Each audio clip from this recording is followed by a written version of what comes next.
বাংলাদেশি অনুপ্রবেশকারী তাড়ান, বাংলাদেশ নিয়ে এবার বোমা ফাটালেন স্বরাষ্ট্রমন্ত্রী অমিত শাহ। অনুপ্রবেশ ইস্যুতে এবার কঠোর পদক্ষেপ স্বরাষ্ট্র মন্ত্রকের। বিস্তারিত দেখুন।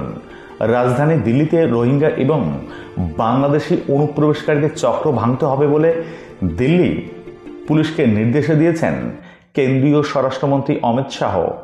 গতকাল দিল্লির নবনির্বাচিত মুখ্যমন্ত্রী রেখা গুপ্তা, পুলিশ মন্ত্রী আশিস সুদ, দিল্লি পুলিশ কমিশনার এবং ঊর্ধ্বতন কর্তাদের সঙ্গে দিল্লির আইন শৃঙ্খলা সংক্রান্ত উচ্চ পর্যায়ের বৈঠক করেছেন অমিত শাহ। জানা গিয়েছে, সেই বৈঠকেই অমিত শাহ দিল্লিতে বাংলাদেশি এবং অবৈধ রোহিঙ্গাদের চিহ্নিত করে তাদের ফেরত পাঠানোর ব্যবস্থা করার নির্দেশ দিয়েছেন। এই প্রসঙ্গে স্বরাষ্ট্রমন্ত্রী অমিত শাহ বলেছেন, বাংলাদেশি ও রোহিঙ্গা অনুপ্রবেশকারীদের দেশে ঢোকানো, তাদের কাগজপত্র তৈরি এবং এইখানে থাকতে সাহায্য করা পুরো চক্রের বিরুদ্ধে কঠোর ব্যবস্থা নিতে হবে। অবৈধ অনুপ্রবেশকারীদের বিষয়টি জাতীয় নিরাপত্তার সঙ্গে জড়িত, কঠোরভাবে মোকাবেলা করা উচিত। তাদের চিহ্নিত করে দেশ থেকে বের করতে হবে। পাশাপাশি মাদকের বিরুদ্ধেও কঠোর ব্যবস্থা নেওয়ার নির্দেশ দিয়েছেন কেন্দ্রীয় স্বরাষ্ট্রমন্ত্রী।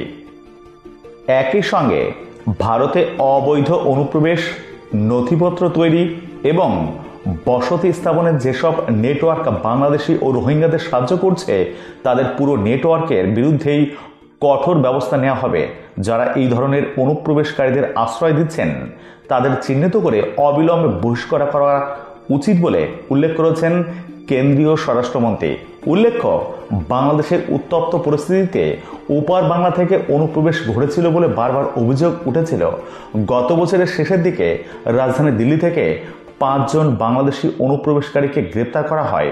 তারপরে দিল্লি পুলিশ নতুন করে ফিরিয়ে আনে বাংলাদেশ সেল। 2 দশক আগে প্রথমবার যে সেলের জন্ম হয়েছিল, যার প্রাথমিক লক্ষ্যই দিল্লিতে বাংলাদেশি অনুপ্রবেশকারী শনাক্ত করা। এবার বৈঠক করে রোহিঙ্গা ও বাংলাদেশি অনুপ্রবেশকারীদের চক্র ভাঙতে বলে দিল্লি পুলিশকে নির্দেশ দিল স্বরাষ্ট্রমন্ত্রী। ধন্যবাদ।